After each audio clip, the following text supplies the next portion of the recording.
Do you hate HOAs? We're going to talk in depth about what is the HOA and should you hate it. Stay tuned.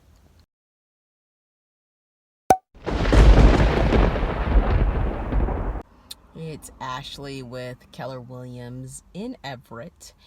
And, I really want to talk about HOAs. I think I've been, just running into a lot of people that have been talking to me, and they're just like, man, I really hate HOAs. I hate HOAs. They just say that. They'll be like, I hate HOA. And I'm like, oh, it's so interesting. I'm like, I wonder why they hate HOAs, right?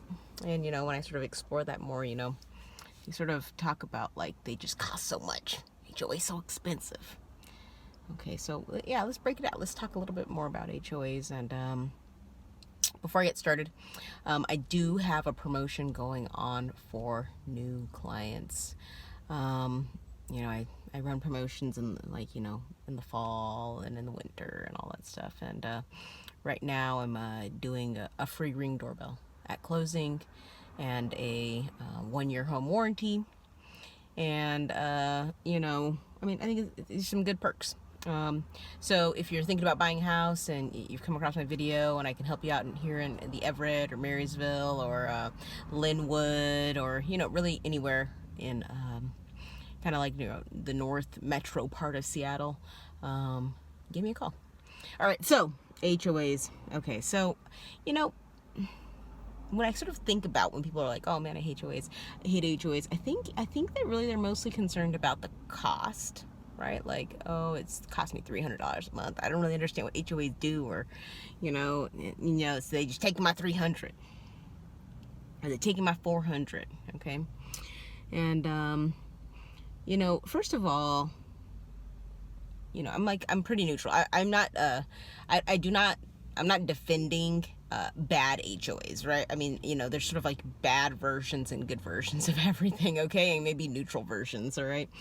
And so, a bad HOA is just a bad HOA. I mean, I don't think, even if you're giving them $20, and that's not that much money. I mean, who would want to give $20 to a bad HOA?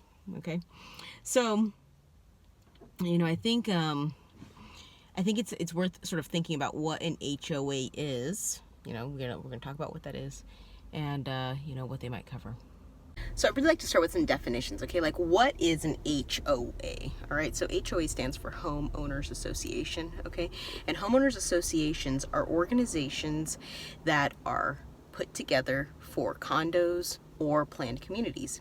And basically what happens is if you purchase a home, so a condo or a house in a planned community, you automatically become a member, and you are then subject to the HOA fees and any of the rules that were formed for that planned community or condo project. All right, so now that we understand what an HOA is, what I'd like to do is sort of like deepen our understanding a little bit more, okay? Like, I want to talk about, like, what do those fees cover? Like, does it make any sense? What could the rules possibly be? So I'm going to go to a listing here, and we have a lot of these actually. This first listing, it's like a single family house that is in a planned community, okay? And sometimes they're called condos. And here in the remarks, it says that the homeowner dues cover common area maintenance and road maintenance, okay? So sometimes what happens is these planned communities have roads that are not maintained and cared for by the city. And so, it would make sense that you would then need some kind of funds put aside in order to maintain those roads, okay? So let me see, let's go to another one, because they really vary. So in some like houses, okay, here's a good one. This is almost like a condo. Okay, here's this one says this. It covers common area maintenance, earthquake insurance, garbage, lawn service, water and sewer, okay?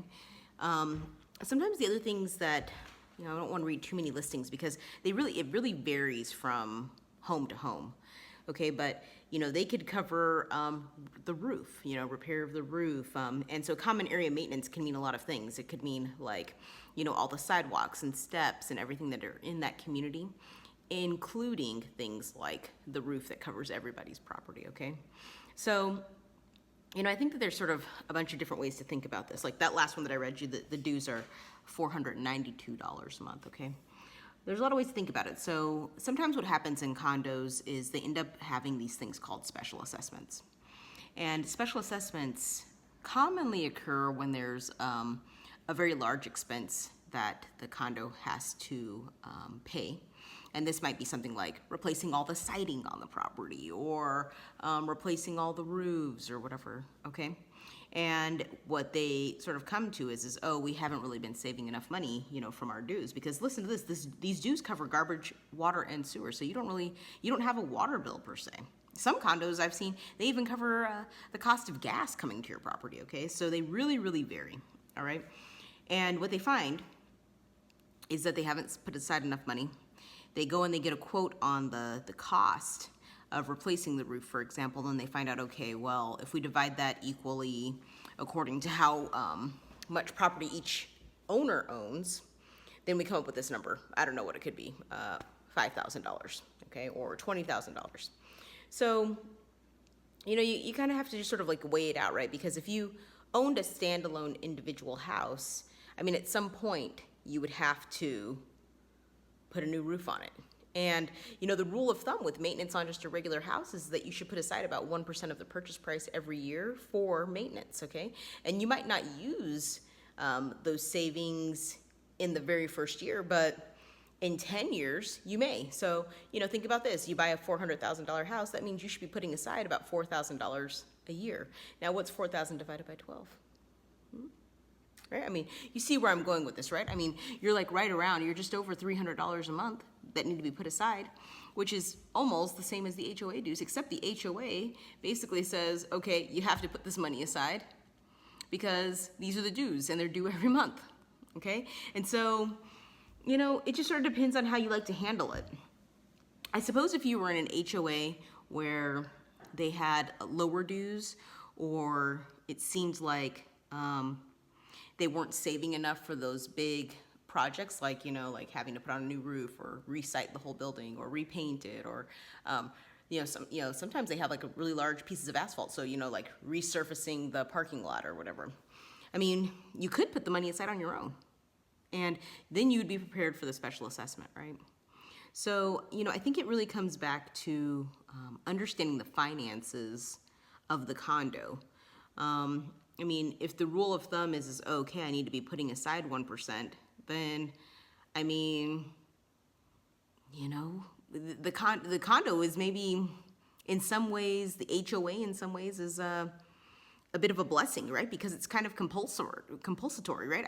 They force you to put aside the money. Sometimes it's difficult when you're on your own and you're like, oh, do I want to save $4,000 this year and put it aside for replacing my furnace later, or do I want to go on that vacation to Italy? It's I don't know, being disciplined with making sure that you're putting aside the money that you need in order to maintain your house is, I think challenging for a lot of people. And I think, there's a little bit of misunderstanding around what the HOAs do and how those HOA fees are utilized, okay?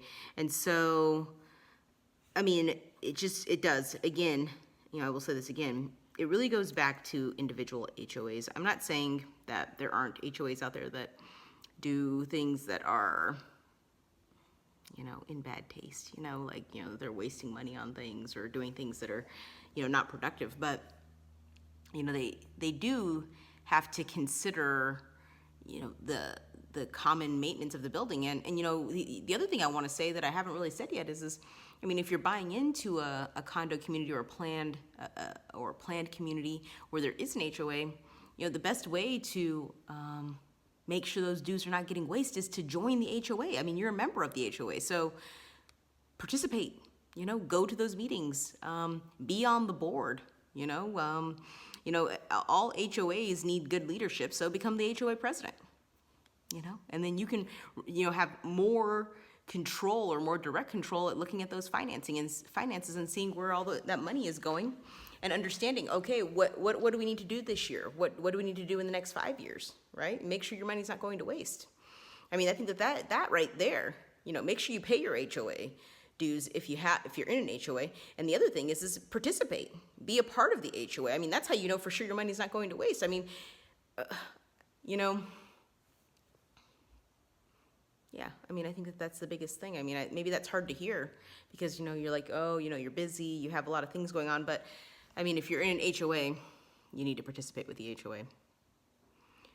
The other thing that is really, really important to do is to make sure that you really closely review the HOA finances and the rules and regulations before you buy into the HOA because, some of them are not managed very well.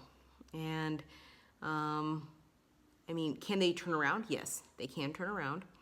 But, you have to understand that, I mean, if the HOA is doing something or the finances are going crazy in your HOA, I mean, maybe it's time to take a little personal responsibility and participate with that HOA and figure out how to make it better because you live there, So that's what I have to say about HOAs. I mean, I think, I think if you have trouble being disciplined with putting aside money to keep your property up, it might be a blessing for you to join an HOA. Especially a really strong HOA where, the leadership is doing a really good job of looking at common area maintenance and looking at what needs to happen, and they're doing a really good job with keeping the property up. It might be a blessing for you because, if you were in a regular house, I mean, I don't know, would the money get saved to replace the roof or to resite the house or to repaint the house? Because none of those things on the house are permanent, So, yeah, they don't last forever. They don't have an ongoing lifetime. So, yeah, that's HOA dues. I mean, if you have any comments, please leave them down below. I know there are bad HOAs out there. I'm not saying there aren't. Okay, but if you have any comments, please leave them below. Like the video and subscribe to my channel. See you again soon, YouTube.